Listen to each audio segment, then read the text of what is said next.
زینب زینب زینب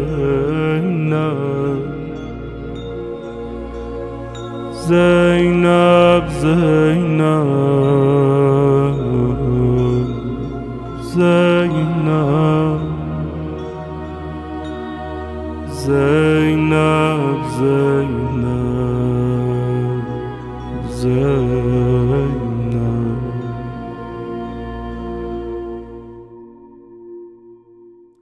اعوذ باللہ من الشیطان الرجیم بسم اللہ الرحمن الرحیم.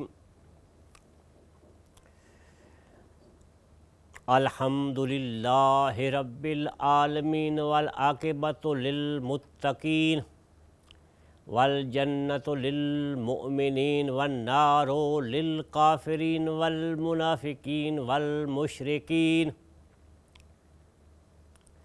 والصلاة والسلام علی سیدنا والنبینا وشفیع ذنوبنا وطبیب قلوبنا ابی القاسم محمد وعلی اہل بیت الطیبین الطاہرین المعصومین المظلومین. اما بعد فقد قال اللہ تبارک و تعالی فی کتابہ المجید و خطابہ الحمید وهو اصدق القائلین وقولہ الحق. بسم اللہ الرحمن الرحیم. انما یرید اللہ لیذہب عنکم رجس اہل البیت ویطہرکم تطہیرا. اللہم صلی علی محمد و آل محمد. میرے محترم معزز سامعین کرام، عزاداران فرزند علی و بطول، اللہ تعالیٰ تمام مومنین کی، تمام ماتمیوں کی حفاظت فرمائے اور ان کی اس عبادت کو اپنی بارگاہ الہی میں منظور و مقبول فرمائے. یہ ہمارا جو پروگرام ہے، ہم نے آج اپنے اس مختصر سے پروگرام میں جناب زینب کبریٰ سلام اللہ و صلوات اللہ علیہ کی ان خدمات اور ان قربانیوں کا مختصراً تذکرہ کرنا ہے کہ جو انہوں نے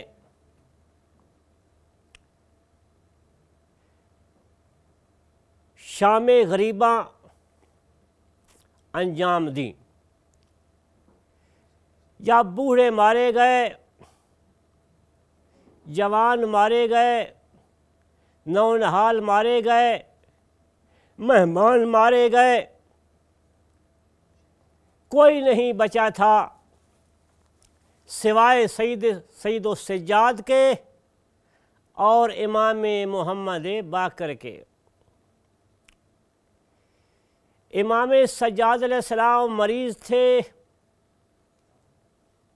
اور اللہ تعالیٰ اپنی اس حجت کو باقی بھی رکھنا چاہتا تھا اور اس کی وجہ سے یہ میدان جنگ کی طرف نہ جا سکے اور خیمے میں ہی بیماری کی وجہ سے چمڑے کے بستر پر غشی کی عالم میں پڑے رہے.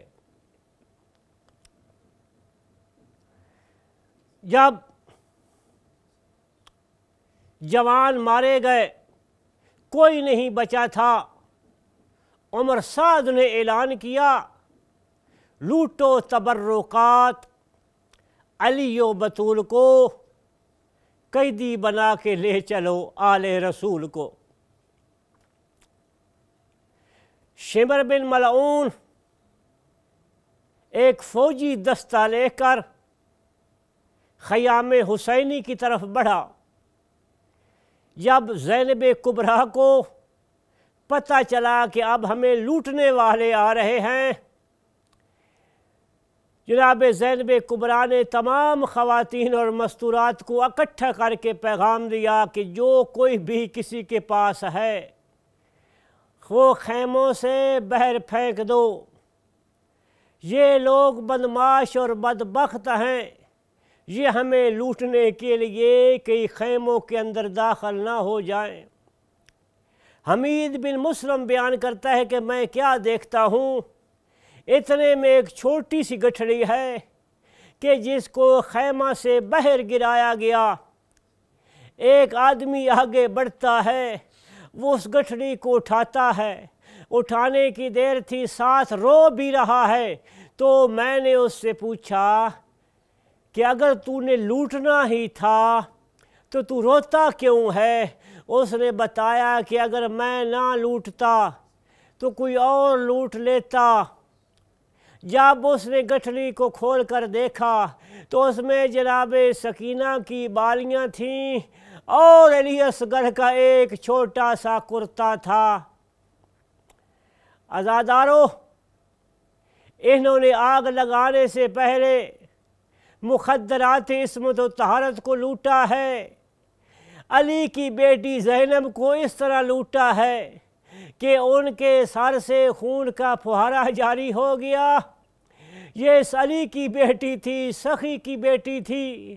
اگر شمر چادر مانگ لیتا یقیناً دے دیتی، اگر چادر مانگ کر لی ہوتی تو یقیناً جناب زینب کے سر سے خون جاری نہ ہوتا۔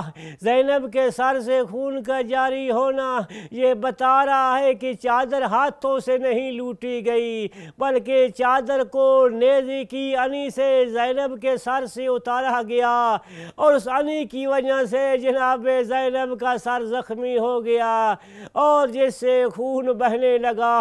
جب انہوں نے لوٹ مکمل کر لی تو اس وقت حکم دیا کہ اے لوگو آل رسول کے خیام کو آگ لگا دو۔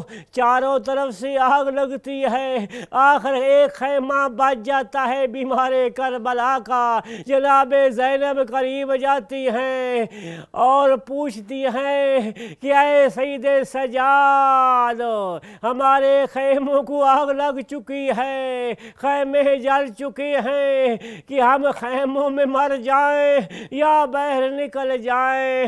امام نے جب آنکھ کھولی تو پہلی دفعہ اپنی پھوپھی کا سر ننگا دیکھا، اور امام نے حکم دیا اے میری پھوپھی، خودکشی کرنا حرام ہے، باہر نکل جاؤ۔ تو بی بی نے پوچھا بھیا بتاؤ، میرے سر پر تو چادر نہیں ہے، باہر ہمارے بھائی کے قاتل موجود ہیں، ہمارے بیٹوں کے قاتل موجود ہیں، میں بغیر چادر کے کس طرح باہر نکلوں؟ تو جناب امام سجاد علیہ السلام نے فرمایا اے پھوپھی اماں، تو اس طرح کر، اپنے چہرے کو بالوں کے ساتھ چھپا لے اور بالوں کو کربلا کی خاک کے ساتھ چھپا لے۔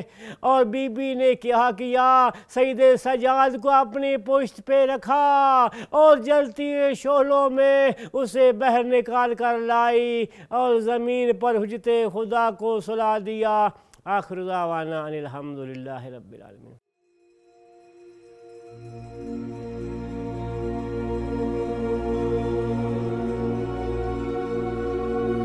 زینب زینب زینب زینب زینب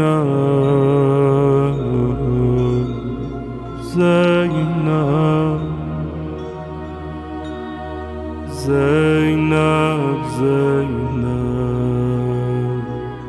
زینب